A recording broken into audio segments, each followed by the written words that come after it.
We had a storm blow through the other day and a branch came out of one of my trees, but really this is more than a branch, I would say. It was really the top out of one of the leaders on this tree.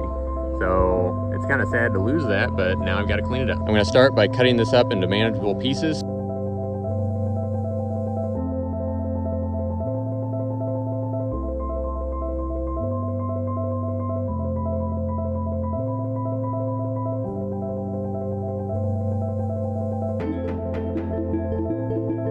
Got pretty much the tree all cut up.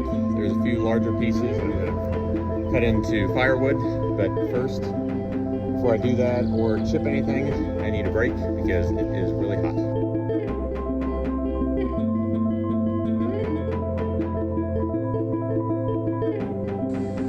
Now I'll hit that with the mower and you'll never know anything happened.